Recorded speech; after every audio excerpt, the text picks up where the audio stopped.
these germs spread in various ways and causes diseases in us. One of the germs that causes diseases are microorganisms known as bacteria. By microorganisms, I mean that these germs can only be seen microscopically and they cannot be seen with the naked eyes. This is how a bacteria looks like. Like a plant cell, it has a cell wall. It has cell fluid or cytoplasm.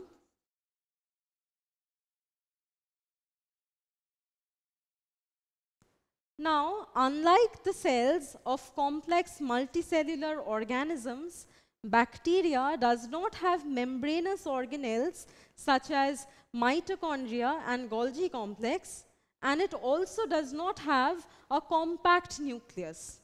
By compact nucleus, I mean that the nucleus is not bounded by a nuclear membrane. All the nuclear materials lie freely in the cytoplasm and is known as the nucleoid.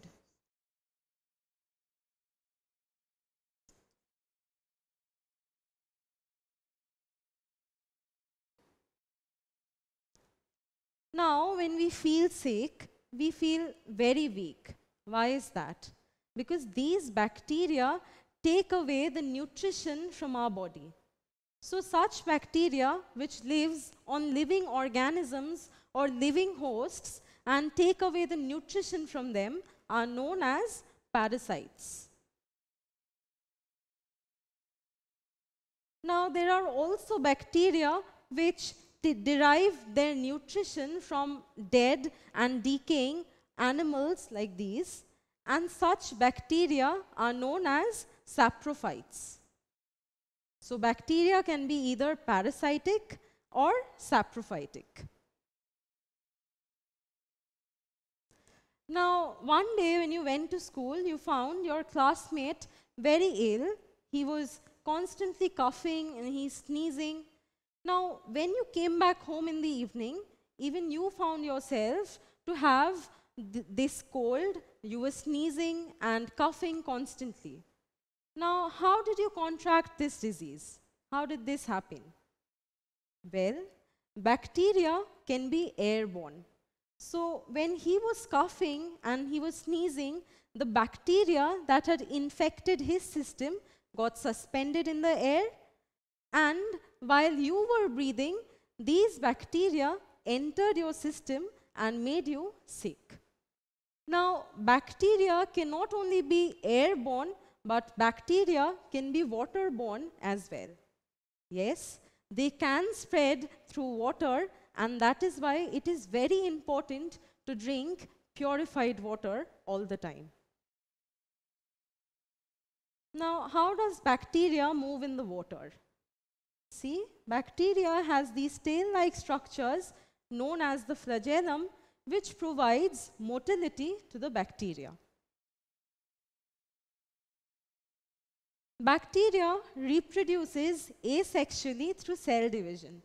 See, one cell divides to form two, two divides to form four, and this process continues quite quickly, and bacteria are known to reproduce about 72 times in one day. Now, the day a bacteria invades your body, you don't fall sick. Yes, bacteria requires time to reproduce and increase its number. Now, when the number becomes a lot, only then will the symptoms of the disease be expressed. So, bacteria does not cause the disease on the first day of invasion of the body.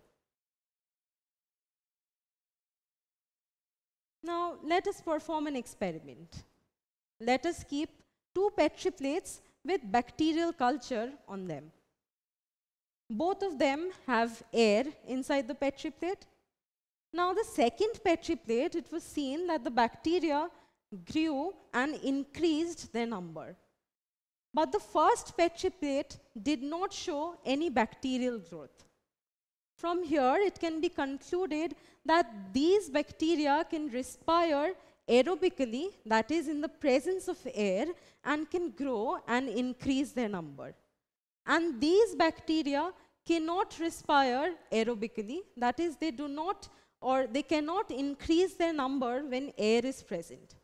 But when this Petri plate was kept under anaerobic condition, that is when there was no air present, it was seen that this bacterial culture grew and increased its number. So it can be concluded that bacteria can be aerobic and anaerobic. Now, let us summarize this entire lecture. What did we study today? Yes, we studied about this microorganism, which is known as the bacteria. It has a cell wall, cytoplasm, and it has an uncompact nucleus, which is known as the nucleoid. Now, bacteria can be parasitic, that is, they can derive nutrition from a living host, or they can be saprophytic, that is, they can derive nutrition from a dead or decaying organism. Bacteria can be airborne as well as waterborne. By that I mean that bacteria can spread through both air and water, and in water it gets motility because of its flagellum.